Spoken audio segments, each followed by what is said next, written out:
Welcome to The Explainer. You know what we do here. We take big, fascinating topics and break them down into clear, visual stories. So let me ask you something. Have you ever really thought about what your voice can do? I mean, its hidden potential? Today, we're going to follow the journey of one student who started with a simple vocal exercise and ended up on a quest that took them into a world of ancient music. It's a fascinating story, so let's get right into it. So this whole quest didn't start with some big, grand plan. Nope, it started with a pretty technical vocal exercise called edge voice. You know, it's that technique for making these light, kind of breathy sounds. But while practicing, something clicked. They got super curious about all the other wild sounds a voice can make, and that curiosity quickly spilled over into the instruments that try to copy those sounds. And that's what led them to this little instrument called the kukin, which you might know as the Jew's harp. But you know how it is when you go online to research something niche? It was a total mess. A confusing jumble of info, sketchy-looking handmade instruments. It was just impossible to tell what was what. This dive down the rabbit hole just made them even more determined to find the real deal.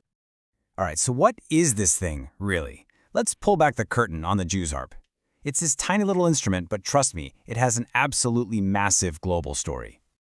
Okay, so when you look at it, the Jew's harp seems almost ridiculously simple. But don't let that fool you for a second. This super basic design has literally thousands of different versions all over the world. It's a huge deal in cultures across Eurasia, and it goes by a ton of different names. And the sheer variety is just, wow. Let's take a quick world tour, shall we? In Japan, you've got the Ainu Mukuru, made from this precious bamboo. Then you go to China, and some groups have these 3 brass harps joined together like a fan. In Bali, it's all about rhythm. It's the backbone of the famous Kecak dance. And then there's tuba in Siberia, where it's used for these insane virtuosic performances. And the tour isn't over. In India, it's a rhythm machine. Head over to the Sakha Republic, also in Siberia, and it's practically a national instrument. Get this, the master craftsmen there were so revered, they tune a harp to match the owner's actual personality. How cool is that?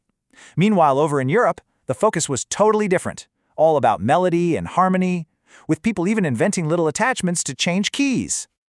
Okay, but we have to talk about that name, right? The Jew's harp? Well, it's completely wrong. There is zero connection between this instrument and Jewish tradition. So where did the name come from? One leading theory is pretty dark. In some parts of Europe, the church basically called it the devil's instrument, and the name might have gotten attached to a group of people who were also being marginalized at the time. It's a really unfortunate piece of history, a real collision of prejudice. So the journey with the harp was one thing, but then everything changed. Our student went to a live show of the legendary two-van throat singing group Hoon Hoor 2, and seeing them up close, it was a revelation. They realized that these incredible, otherworldly sounds weren't just a party trick. There was something much, much deeper going on, a whole structure built from the ground up. And that's what led them to this idea of a 3-layer model for the voice. Think of it like a pyramid. The base, the very core, is just how you speak, the sound of your language. The middle layer is your singing voice, built right on top of that foundation.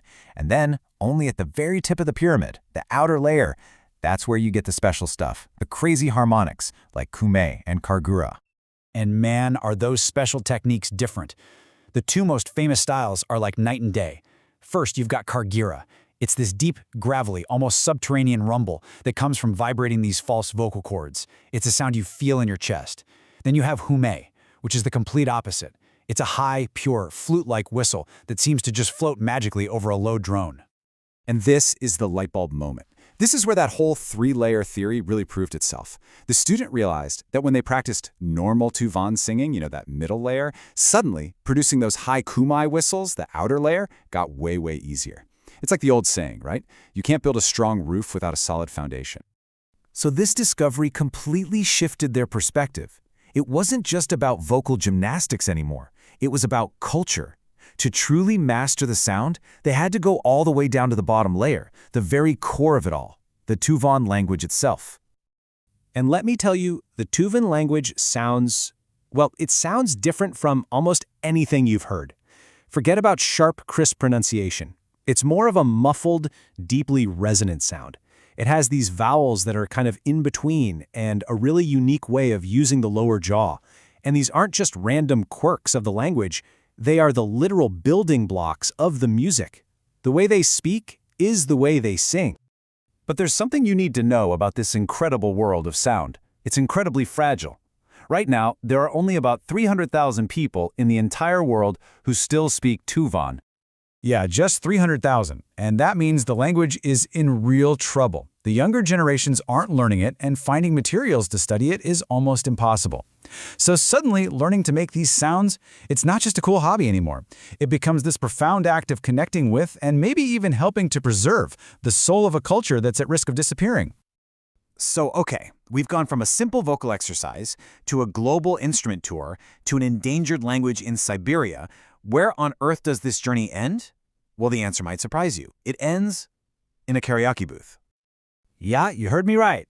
Turns out, the students' ultimate goal was actually super down to earth. They just wanted to get better at singing their favorite songs at karaoke. We're talking old-school dramatic anime songs and some really gritty Japanese rock, like the band Elephant Kashimashi.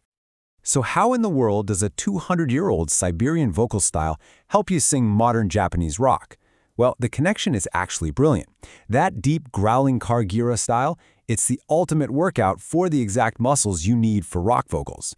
By practicing that ancient, super intense sound, they learned how to get that rough, gritty texture with total control, without wrecking their vocal cords. And that really brings us to the core lesson of this whole story. It's this universal idea.